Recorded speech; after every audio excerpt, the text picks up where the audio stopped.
10NQ. Entrance must be 18 or over. Lines close at 2 p.m. on Friday, the 15th of June. Now, 6:43. So when 21-year-old model Sophia Hadjipanteli accidentally tinted her blonde, naturally blonde eyebrows black, she became a major proponent for the bushy brow movement. Wait till you see her. She's just here. But what she wasn't prepared for was some serious abuse that she would get online. She thought, stuff that. She's now embracing this look and she's trying to change attitudes to monobrows, I suppose we would call Unibrow, them. monobrow. Unibrow. Hello. And here you are. It's very distinctive. I mean, it really is an eye-catcher. I mean, I saw you in the mirror in makeup when I darted in earlier. And I mean, my eyes didn't leave the mirror as I sort of walked around the room. It's arresting, and you know that, don't you? Yeah, I definitely get very either shocking reactions or, oh, my God, I hate that. So why have you done it? Because most people, I mean, you've got a monobrow, I've got a monobrow, Sean's got a monobrow, and we pluck and shave. We do. We yeah. Why have you... Or thread. Or thread. You thread, do you? Thread. Why have you embraced it? Well, ever since I was little, I've always been quite different, just either my style or really just the way that I acted. I was always sort of on my own in terms of in school, growing up and everything. And I was very quirky. And with all of that, I just always wanted to kind of push some sort of boundary. And I feel like now, really, it's just been... I did this before anyone really even knew who I was, really. It had nothing to do with getting attention or anything like that. But it's catapulted you. It definitely has. You're getting serious work offers as a model because of the brow. Yeah, well, and... the whole package, obviously, but, you know, the brow. Yeah, and it's definitely interesting. I think all of these pictures of me everywhere, it's quite odd just because...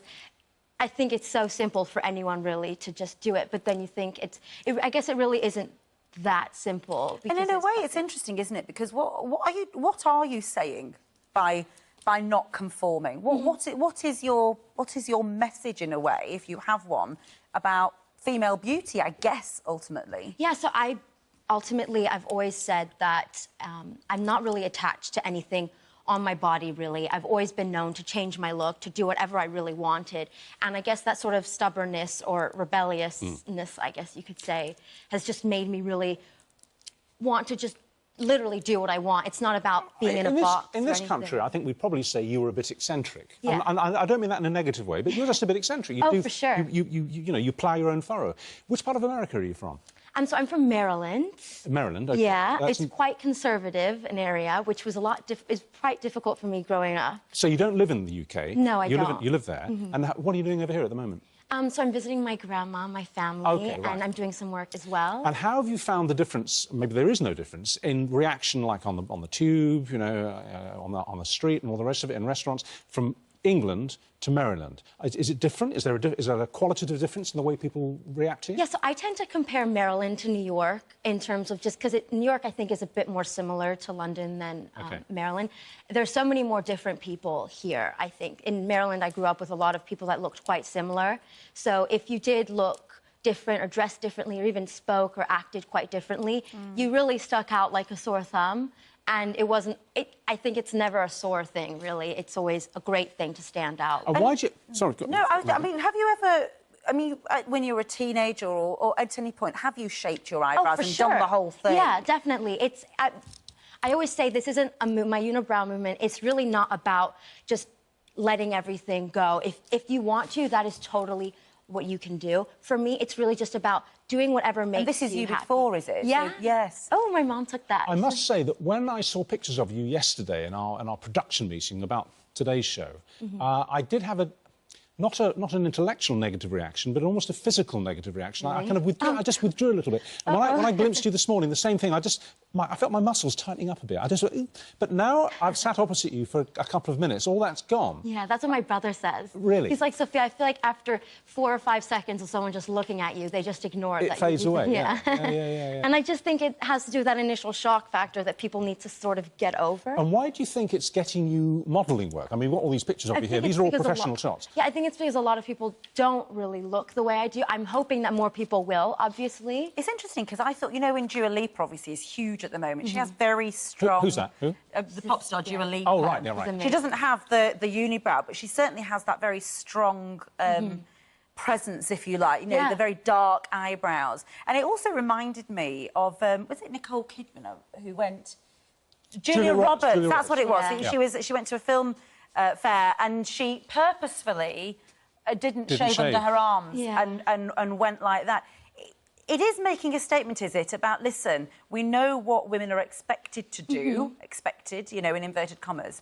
We don't have to if we don't want to. And it's never fun, or it doesn't feel all that great to be playing it safe, I guess, all the time. At least for me. Because, I mean, why... Do you think you'll keep it like that, or is this just... I mean, always said... You are a marketing graduate, so I have to say, you do know what you're doing, I have to say. Funny enough, actually, before anyone even knew who I was studying marketing as, like, just because I maybe wanted to pursue it in the future after graduation.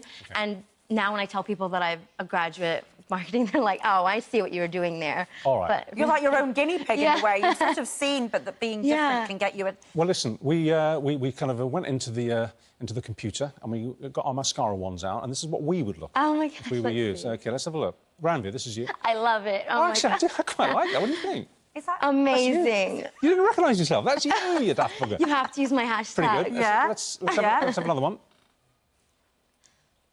Oh my God. No, it doesn't work, does it? No, it's no. No, I think it looks cool. And Sean? Let's see.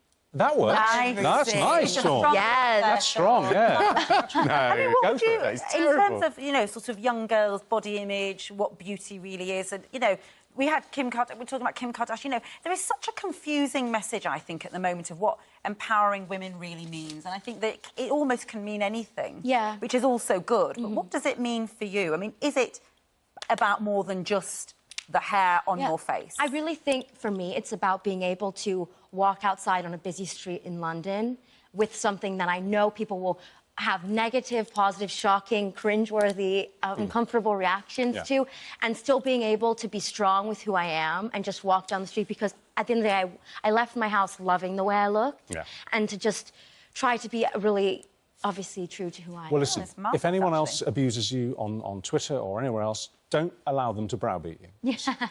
I won't.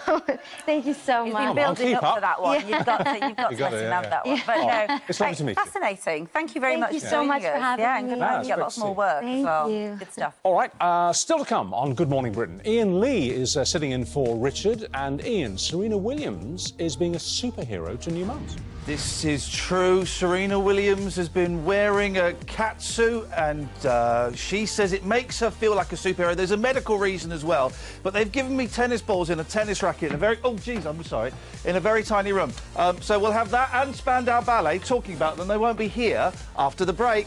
Can I have my ball back, please?